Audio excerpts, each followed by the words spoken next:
Today on Locked On Canadiens, which defenseman will Lane Hutson toss out of the lineup? You are Locked On Canadiens, your daily podcast on the Montreal Canadiens, part of the Locked On Podcast Network, your team every day.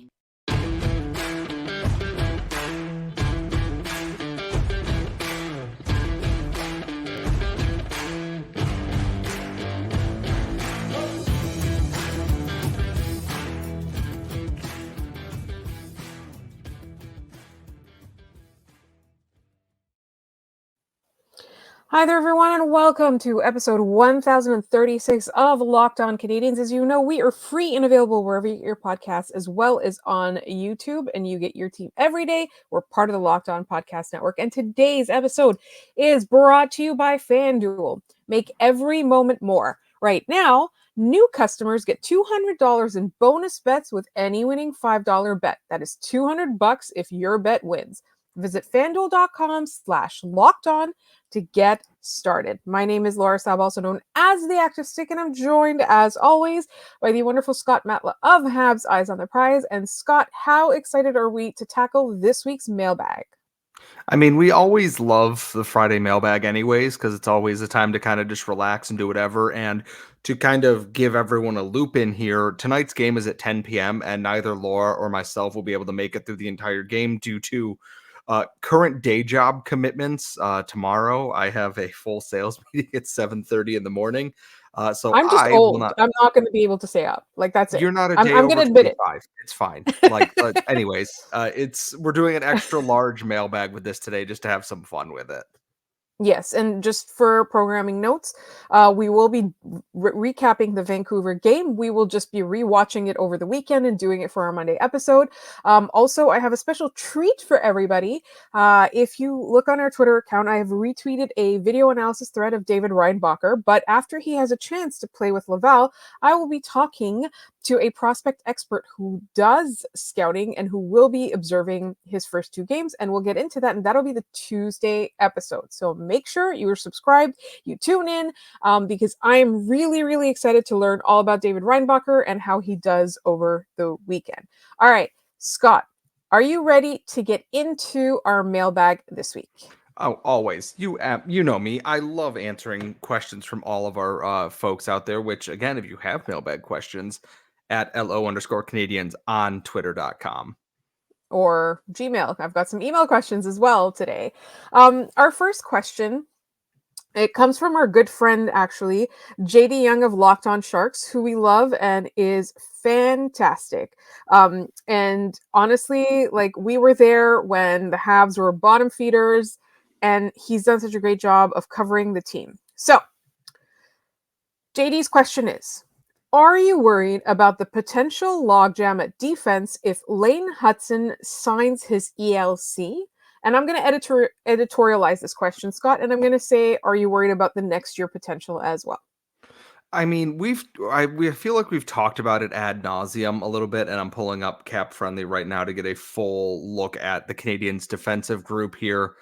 On defense, signed through next season, Mike Matheson, David Savard, Jordan Harris, Jaden Struble, Caden Gooley, Jonathan Kovacevic. In Laval on defense, David Reinbacher, Logan Mailloux, and William Trudeau are all signed through next year, with Justin Barron, Matthias Norlinder, and Arbor Jackeye as RFAs, all that I would potentially Jackeye and Barron, I assume, will be re-signed as well in there. I'm not super worried about it because I think a point that we've tried to drive home a lot on this podcast is we want these guys to come in and be NHL ready immediately when they get out of college. And sometimes they are, Cole Caulfield. Sometimes they are not. Maybe Ryan Poehling, who was somewhere in between that. Lane Hutson will play games for the Canadiens at the end of this season, and you'll see one of these vets. Jaden Struble may go down to the AHL to help bolster the Rocket a little bit. Next year is whoever earns it, earns it. The Canadiens have shown they're not afraid to send down guys who have played big NHL minutes to the AHL. They did it with Arbor Jackeye this year for his own benefit. There's no guarantee that Jaden Struble, for as good as he is right now, will make this team out of camp next year. There's no guarantee that David Reinbacher will make the NHL roster here. And if that means, hey, these guys are going to play big minutes for the Rocket next year, that's not a bad thing. So be it, in fact. Let them get that experience and grow, and then put them in a position to be, NHL ready or first call up. People are going to clamor Logan Mailloux should get an NHL shot. Of course, he will have every chance to do that. So will everybody else in this. It's a lot of right defensemen. Reinbacher, Barron, Mailloux are all right-handed defensemen. Lane Hutson, I believe, I want to say left defenseman, but I could be wrong. Regardless, there is time. There is no rush to immediately insert everybody. And my hope is just that, hey, put them where they are playing the best. If Hudson makes the team out of camp and then it isn't quite keeping up to snuff, then switch things around. That's okay. Don't deviate from what has been a pretty successful development plan for your players so far.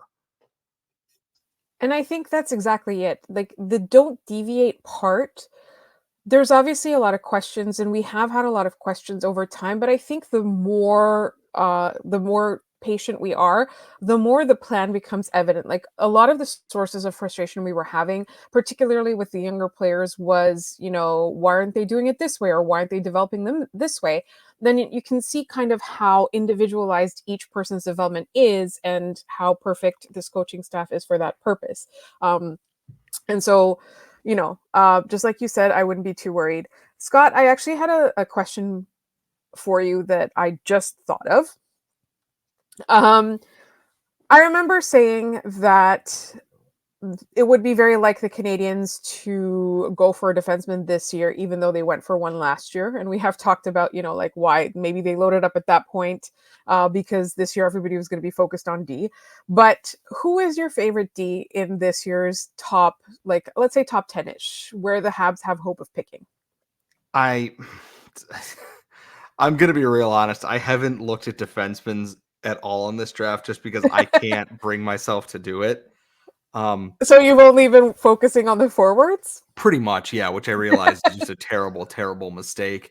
We're gonna have to learn. We're gonna have to read up by the draft, Scott, because you know what the Canadiens are gonna end up doing. Yeah, I know Zeev Boom was a huge piece of the World Junior team. He played a lot of big minutes in there.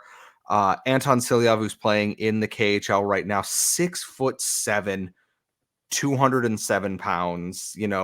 Not a ton of points, but the KHL is notoriously a hard league to score points in. And the Canadiens have drafted players out of the Russian league in the recent years with that.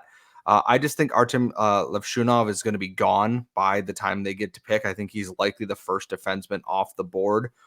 But I can see them going for someone like Zane Perek, who has 90 points in 63 OHL games. I guess I'm just wary that I haven't looked too much at them taking another high-scoring junior defenseman when they desperately need a forward. And my hope is that if they do that they are potentially packaging that Jets pick and something to move up to either add a forward, Kirby Dach style, or to move up and draft someone like Tij Ginla, Liam Greentree, Brent Signygard in these rounds here. In the first round here, I should say. It's unfortunately they really just bless David Reinbacher. It's not his fault. I just wish the Canadiens had picked Zach Benson last year and then left the defenseman for this draft. My thought is the way the Canadiens are looking, I wouldn't be surprised if it's Cole Yzerman is who they have their eyes on. If he lasts that long, 48 goals can't be argued with. Some flaws in his game, but if I'm a betting man, I think Zeev Boehm is going to be would be my first choice based on what he's done in the NCAA this year. He's got the same amount of points as Cole Caulfield does as a freshman. So if one was good, two is great, I would think. It's something to maybe pick Sebastian's brain about on Monday as well. Yes. So I did also want to mention that we are working on more draft content. This is the time of the year. If you've been following the show for the entire time the Canadiens have been bad, or that we've been doing the show and the Canadiens have been bad, this is around the time that we start calling on our prospect experts. And I'll ask, I'll assuming the Canadiens pick a defenseman or they pick a forward, we'll talk about who people want. But Zane Parekh is a name that has come up a lot in terms of like fans wish lists, and obviously Lindstrom. But I don't know if he would be available at the time that the Canadians are picking, or vice versa. Like if the Canadians would pick and he's like not the best player available. All right, we have tons more questions for you, and they are all coming up next on Locked On Canadians. All right, this episode is brought to you by Indeed. If you need to hire, you need Indeed, because no matter what, you need to give your team the best shot at winning by recruiting with more MVPs with Indeed. Indeed is the only job site where you're guaranteed to find quality applications that meet your must-have requirements, or else you don't pay. Instead of spending hours on multiple job sites hoping to find candidates with the right skills, you just need one powerful hiring partner that can help you do it all. And Indeed partners with you on every step of the hiring process. With Instant Match, as soon as you sponsor a post, you get a short list of quality candidates with resumes on Indeed that match your job description, and you can invite them to apply right away. Plus, you only pay for quality applications that meet your must-have requirements. Start hiring right now with a $75 sponsored job credit to upgrade your job post at Indeed.com/lockedon. Offer valid through March 31st. Go to Indeed.com/lockedon to claim your $75 credit before March 31st. Indeed.com/LOCKEDON. Terms and conditions apply. Need to hire? You need Indeed. All right, Scott, we have a ton more mailbag questions, and this other one comes to us from another old friend, our good friend Andrew Berkshire, who gave us, he has two questions, but I wanted to talk about this one first.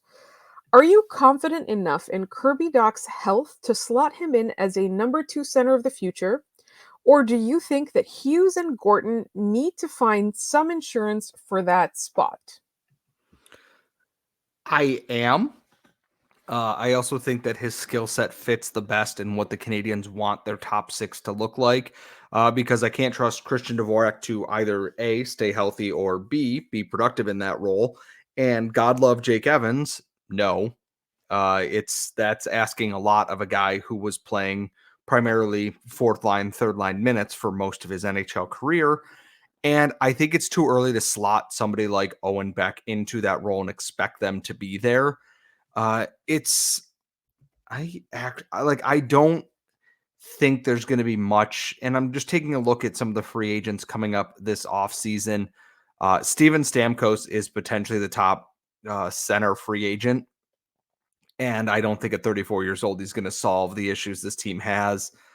I'm okay with it. I understand why people might be a little bit, worried about that because of everything else in there. And I'm just sorting this by centers now. It's a pretty ugly group. You have Elias Lindholm, who's 29, Alexander Venberg, who's 29, Jack Roslovic, who's 27, Max Domi, who's 29, Chandler Stevenson, who's 30, Tyson Jost, Sean Monahan's back out there. It's a whole lot of guys that just do not do a whole lot for me in terms of potentially making this better, who are UFAs, I should say. There are guys who are RFAs like an Anton Lundell, a Cole Sillinger, potentially that I could see Kent Hughes taking a swing on, Matty Beniers, but they're all RFAs. It's a long stretch there. I know we've talked about Alex Turcotte and stuff in the past.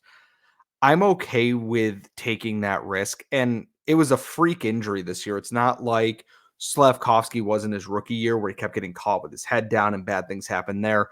This is his knee shredded when he got checked into a bench, which happens like once every 60 games in the NHL, it feels like nowadays.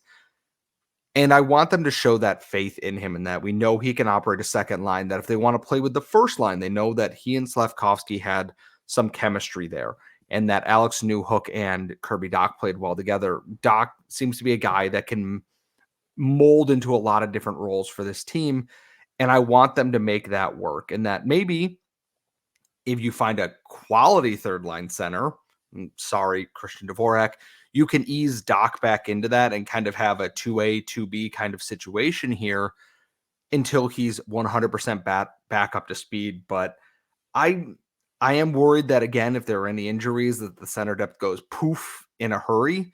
but I'm choosing to believe that a fully healthy Kirby Dach next year really makes the Canadiens a team that don't get 30 loser points and get a lot more winning points out of these 1-goal contests in overtime, in a shootout, 1-goal losses, even in regulation and such. For me, it's not just that the injury is different than the previous one. In the previous one, it does seem like it was mishandled, like his hand injury, his wrist injury. Um, it felt like he returned too quickly and played too much, and so the fact that the Canadians are keeping him out for the entire season, or so it looks, even though it seems like he's progressing well, I think that's a good sign. In that, yes, this was a very serious injury, but it looks like he's been, the Canadians have had him here and watching him and his rehab and all of that. So I feel like the fact that it's different and it's been handled differently, I'm not too worried about his health. So sorry, you were about to No, say something. safe. Go ahead. No, I was saying, when you said, like, if you find a quality third line center, like, for me, it's like, well, why don't we just find Owen Beck?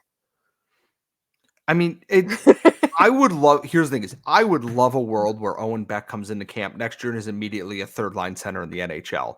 I Yes. also don't want to set myself up to get my own feelings hurt when maybe they just need a little bit more time. It's the same thing with Hudson. It's the same thing with everybody, is that I want to keep myself level in that I am evaluating these prospects fairly. That if I go and being like, Owen Beck has to come in and solidify that 3C spot, and maybe he does, in some ways, but isn't quite there, that I go, well, maybe he didn't develop as well. I'm immediately skewed by the bias I have in there. I think Beck has all the talent in the world, could easily be that third line center next year. And I'm hoping that he proves that through rookie camp into the everything else. And I think he will, based on everything we've ever known about Owen Beck forever and always. I just don't want people to create their own headcanon. And when that doesn't come true, they blame Hughes, Gordon, the development staff, the Saginaw Spirit, everybody who drafted Owen Beck, anybody who's even seen him play, his barber for letting his hair do whatever the hell that is, Peterborough, his entire billet family, the Senators for that one game they played in the rookie tournament. No, sometimes things just happen and he's not there yet. You don't have to find somebody to blame for it just because your own analysis was off on it. Right. And it goes without saying that if he were to make the NHL, no, that's not true. I saw some commentary where Habs fans were rooting for David Reinbacher to fail, just so they could be right. And I haven't Stop it. No, encountered those Habs stop it. fans, but Stop it. I If don't. you are that person, stop it. Go do literally anything else. Are you kidding me? Stop it.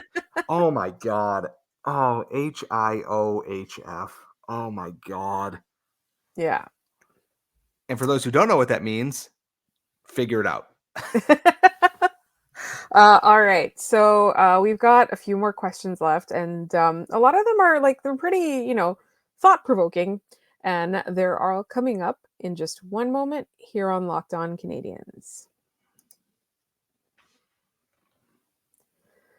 But first, this episode is also brought to you by FanDuel. Let me tell you, one of the downsides to March Madness is that everybody gets into the brackets. Like, everybody loves brackets. I make my bracket, you make your bracket, we all make brackets, and then we make brackets about all these other things. And then a game starts, and then all of a sudden, your entire bracket is busted. But here's what. That does not happen with FanDuel. With FanDuel, you could win at every game, even if your quote-unquote bracket is busted. Say goodbye to busted brackets, because FanDuel lets you bet on every single game of the tourney. Whether you're betting on a big upset or a number one seed, it is time to go dancing on America's number one sportsbook. Right now, new customers get $200 in bonus bets if your first $5 bet wins. That is $200 to use on point spreads, money lines, and you can even pick who's going to win it all. Just visit FanDuel.com/lockedon and bet on college hoops until they cut down the nets. All right, so Scott, we've got a couple more questions. Our good friend Julian chimed in with one, and he wants to know: are you guys sold on Cayden Prime as the goalie of the future, or would you rather see Samuel Montembeault be the guy? Future's hard because my answer is neither of them are the goalie of the future, to be very blunt about it. I was gonna say, what about Jacob Fowler? He says hi. That's exactly it, is that, I've tried to keep expectations intact for things, but Jacob Fowler's pretty damn good at hockey. He's been nominated for the Mike Richter Award in the NCAA. And as we've seen before, just because a goalie is very good in the NCAA does not instantly translate over to the NHL. Devin Levi has spent a good chunk of time in the AHL. Cayden Prime is one of the best goalies in the NCAA. Spent most of his career up to this point in the AHL. This is his first year that he spent most of it for non-injury related reasons in the NHL for the entire season. And I'm going to drop a name. Hayden Hockey was a former Habs goaltending prospect. One of the best, played for Providence. Did not get an entry-level deal, was allowed to walk, and the last I knew was taking PTOs with ECHL teams. That sometimes tell you just how things goes sometimes. Jacob Fowler is my potential goalie of the future. I'm interested to see what Quentin Miller can do as well.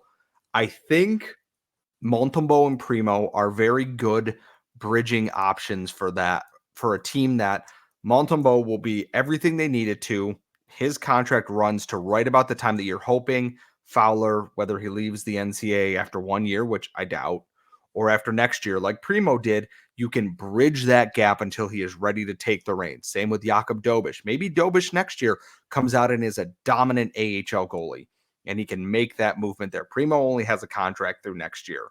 If Cayden Prime can play well next year, he's absolutely a potential trade piece here when you're waiting on a Miller, when you're waiting on Volokin, when you're waiting on Fowler, potentially whoever else they might draft, or if there's just an unsigned free agent, coming out of college or junior that they have their eye on. I think they're very good for what the Habs need right now, which is steadying. And then maybe Primo becomes something. We don't know.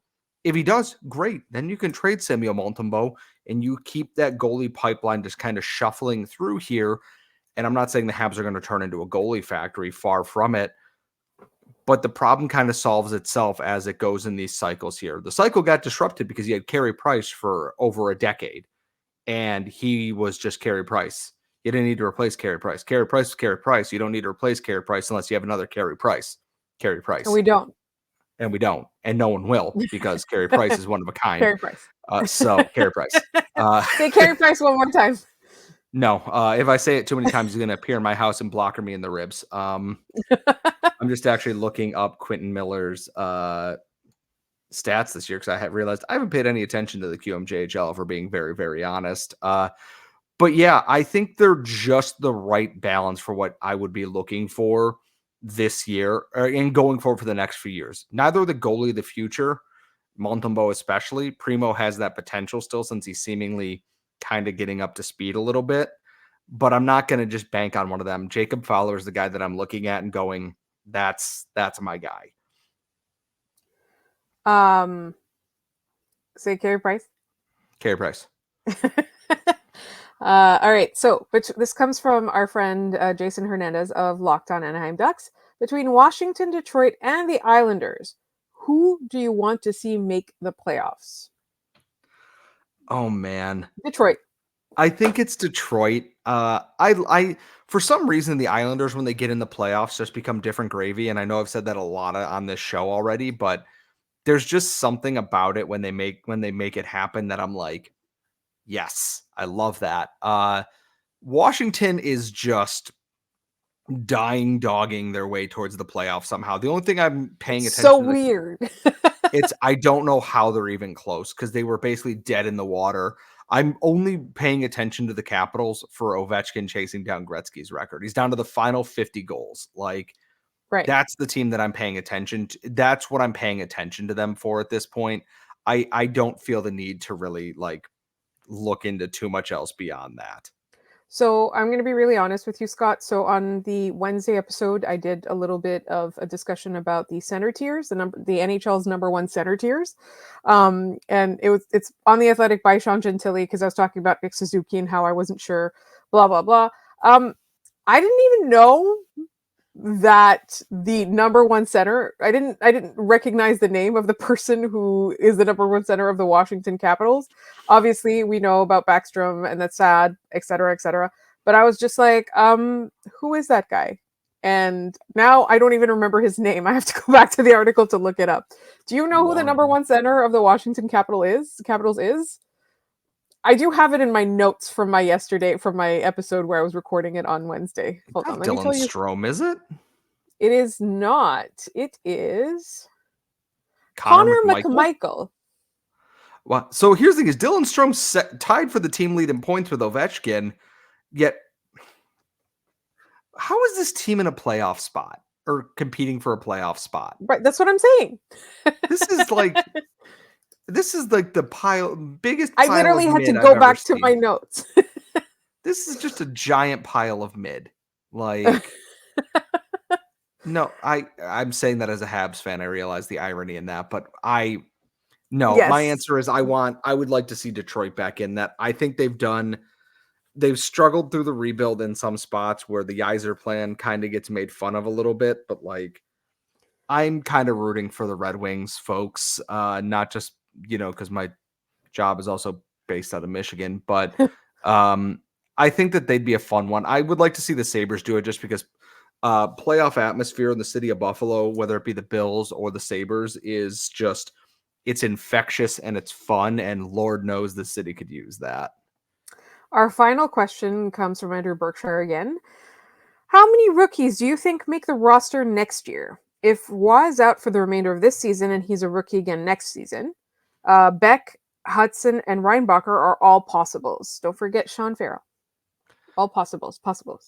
I'm going to say, based on the Canadiens' current depth and everything, discounting Waugh, just because he's a rookie, but not really, since he's had a full pro season here. I would say Farrell, Beck, Hudson, Reinbacher, Mailloux makes 5. And then I could potentially see Jakub Dobeš getting a recall, just because sometimes things happen. And right now he's the only other NHL contracted goalie on the Canadiens in their organization. I think that would make 6, not counting someone surprising coming out of college. Is Luke Tuch going to be signing a full contract? Is Rhett Pitlick going to be a guy there? And seeing that, I think that I have 6 is my safe bet over the course of next season. But that could very easily end up being 7 or 8. And I'm hoping it doesn't, because that would mean there's a lot of, what's happening to this team. And I would prefer that just stop happening entirely at this point. I'm just going to go ahead and agree with you, Scott. We did have some more questions, and they did have to do with drafting and draft spots. I'm saving all of them, I promise, because we want to get some scouting experts and some prospects experts on the show in the very near future. I'm really hoping we average 1 a week. I'm going to try for that. We'll see. But in the meantime, I want to thank everybody for their mailbag questions. And if you want to, and don't forget, the Vancouver recap is coming on the Monday episode. And if you ever want to send us mailbag questions, you can do so in the YouTube comments. You can just put mailbag question or MBQ. You can also email them to us at lockedoncanadians@gmail.com. And you can also send them to us or at reply on Twitter at LO_Canadians. In the meantime, please subscribe to this podcast wherever you get your podcasts, as well as on YouTube. As we said, we're free and available wherever you get your podcasts. Locked On Canadians can be found at LO_Canadians. We are all over social media. I'm at The Active Stick. And Scott is at Scott Matla. We thank you so much for listening, and we will talk to you next time.